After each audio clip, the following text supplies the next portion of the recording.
Max Gorlin, Melbourne Football Club. You're listening to the Coaches Panel. This is Nat Fyfe from the Fremantle Footy Club. Trent Cotchin from the Richmond Footy Club. Scott Pendlebury from the Collingwood Football Club. You're listening to the Coaches Panel. Patrick Cooch from the Carlton Footy Club. It's Rory Sloane here from the Adelaide Crows. This is Tom Mitchell. You're listening to the Coaches Panel. Nick Haynes has left the Giants and gone to GWS 2.0. Okay, it's not as consistent as it used to be, but there was a period of time there that if a player didn't work out or wanted to leave the Giants, they just head down a little south and go to Carlton. And that's exactly what Nick Haynes has done. To be fair, it really was only when Sauce was in control of the Carlton list. So come on, St Kilda, you know what you need to do. But we're here on this episode to talk about Nick Haynes. What does it mean for his departure from the Giants? What could this be for the Carlton Football Club? And does Nick have any fantasy relevance for us in 2025 and beyond? Nick's a foundational GWS player, and there's been periods of time throughout his AFL career that he's been viewed as one of the leading intercept markers and key intercept possession players in the game. At his best, he's got this beautiful aerial ability to peel off and to spoil, to intercept with clean hands. And then with some relative solid consistency, he's able to then set up and get the ball to the run and carry halfback playmakers and really help set his teammates up for success as they push the ball up the ground.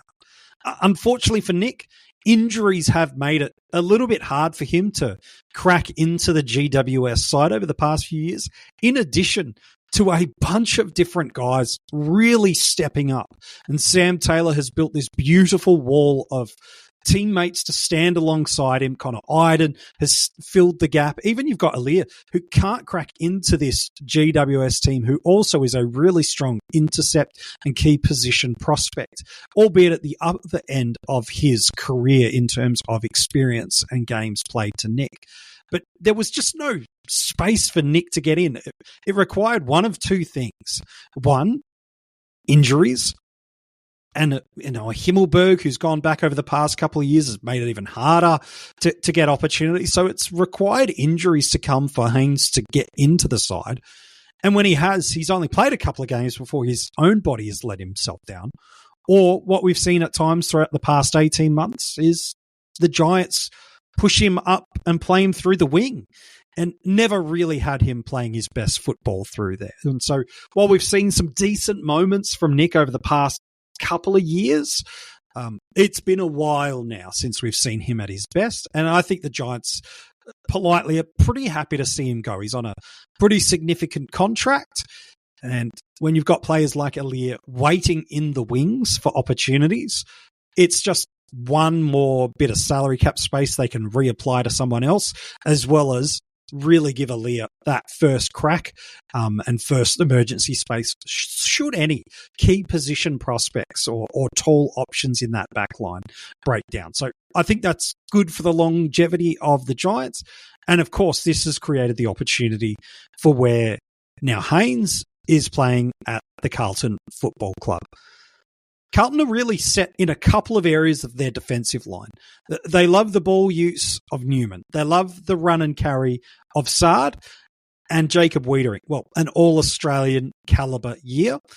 But then there's some plug-and-play capacities to how it is. Mitch McGovern's probably the other stable option, but they've tried a number of different guys through this back line to play tall.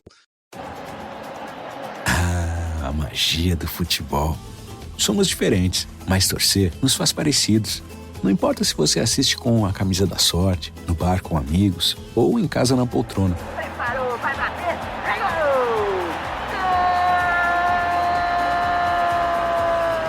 gol! Se você é o que grita mais alto, o que só comemora depois do replay, cada um torce do seu jeito. Coca-Cola, torcer é pra todos. Kemp, Young, Marchbank, who's now no longer at the club, have all taken this kind of second tall or versatile tall spot.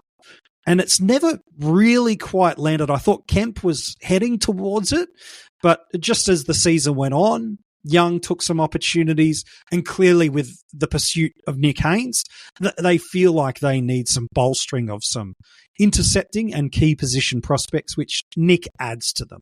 So for the Giants, I think this is a great move, frees up some salary cap space and gives Aaliyah first crack, where for Carlton, this is a continued move of going all in on this list.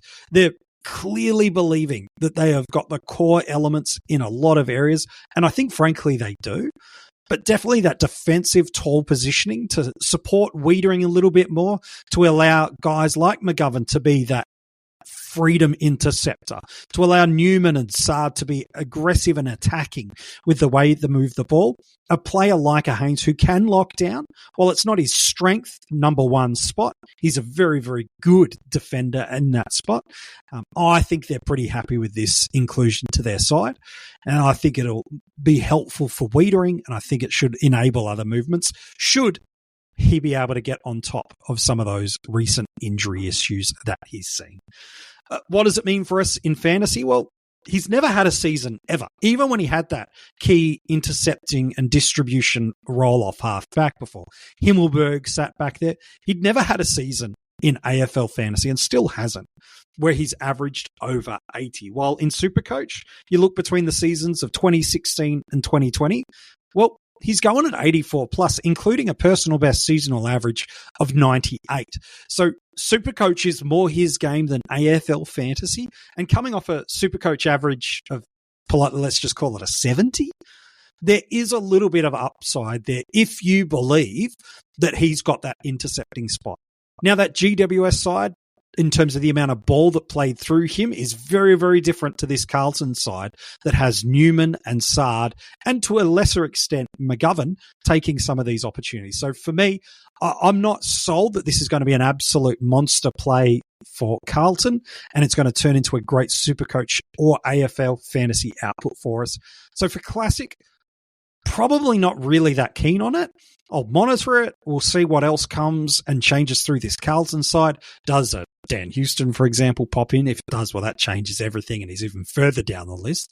But at time of this podcast getting released, I'm just not so sure that he's the right guy for me. So Haynes, I'm sorry, but in Classic, I'm not interested at all. Draft, I've got a little bit of interest, especially late on draft day. I think if he does get the position to be that more interceptor, then we could probably see an 80s average of relative comfort in SuperCoach, which could be a handy depth option. While in fantasy, even if he has that plum role, I just don't see the volume of scoring that can come through there with Saad and Newman still getting so much of the pill. SuperCoach, he gets that score weighting that comes through intercept possessions and intercept marks. So I think that's what's going to help him. So Classic, no interest. Draft, late, yes, in SuperCoach, but fantasy, look, maybe on the right opponent, I might consider him as a plug and play. But outside of that, I got no interest. But what's your take on Nick Haynes and what this means for Carlton and for the Giants? You can let us know across social media. All the links to get in touch with us across social media are in the description of this episode. And if you're enjoying our coverage of all of the players that are moving clubs this trade and free agency period, make sure you follow us across not only socials, but wherever you're getting this episode, make sure you have subscribed and followed so that as soon as a new episode drops, you're notified straight away. We can't wait to be back with you chatting about another player that has moved clubs this 2024 free agency and AFL trade period.